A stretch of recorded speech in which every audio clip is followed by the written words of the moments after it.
Saudara-saudara yang terkasih dalam Yesus Kristus, kembali lagi dalam Kesit, Katekese Singkat. Saudara-saudara, kesempatan kali ini pun kita akan mengulas juga terkait dengan pernak-pernik Natal. Mungkin kita pernah mendengar tentang Santa Claus. Sejak kecil ada cukup banyak kartun ataupun juga dongeng tentang Santa Claus. Namun saudara, apakah Santa Claus itu benar-benar ada? Dan apakah juga Santa Claus itu bisa dimasukkan dalam suatu perayaan Natal? Saudara-saudara yang terkasih dalam Yesus Kristus, legenda Santa Claus dapat kita pahami dengan kita melihat kilas sejarah masa lalu, yakni seorang biarawan bernama Santo Nikolaus yang dilahirkan di Turki pada tahun 280 Masehi. Santo Nikolaus memberikan cuma-cuma segala hartanya, kekayaannya, dan melakukan suatu perjalanan ke desa-desa untuk membantu mereka yang miskin dan juga mereka yang sakit. Maka tidak aneh bahwa Santa Nikolaus pun sering disebut sebagai para pelindung anak-anak dan juga pelayar. Memang Santa Nikolaus memiliki suatu kedekatan dengan anak-anak kecil. Betapa hatinya penuh dengan kasih mesra, suatu kepedulian, perhatian yang penuh bagi anak-anak.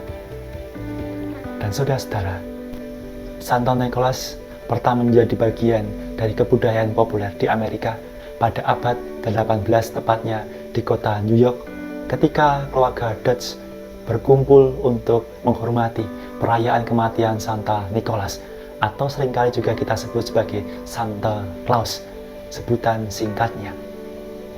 Baru pada tahun 1822, Bapak Uskup Clement Mark Moore menulis puisi Christmas dengan nama Laporan Kunjungan dari Santa Nikolaus, yang sampai saat ini secara populer disebut sebagai Twas the Night Before Christmas.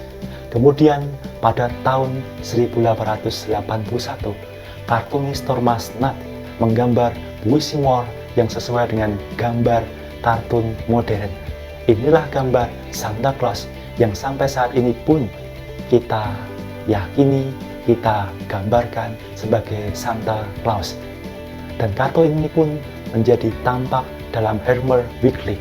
Gambar ini pun juga akhirnya dikenal oleh kalangan masyarakat luas bahwa Santa Claus seringkali diidentikan dengan seorang laki-laki tua yang membawa bingkisan kado-kado untuk anak-anak. Inilah gambaran bahwa Santa Claus memang memiliki suatu kedekatan, kecintaan terhadap anak-anak. Dan saudara-saudara yang terkasih dalam Yesus Kristus, berkaitan dengan Santa Claus, kita harus menempatkan pada posisi yang tepat. Dalam Natal, tetap pandangan kita, pusat perhatian kita pada Yesus Kristus yang lahir tengah-tengah kita. Jangan sampai tokoh Santa Claus ataupun juga pernak-pernik yang lain akhirnya mengaburkan suatu tujuan kita untuk merayakan Kristus Yesus yang hadir tengah-tengah kita. Walaupun demikian, gereja tetap memperbolehkan Santa Claus menjadi bagian dalam perayaan Natal yang juga membantu kita untuk semakin bersuka cita dalam Natal, membantu kita pula semakin memiliki kerinduan untuk menantikan kehadiran Yesus Kristus di tengah-tengah kita semuanya.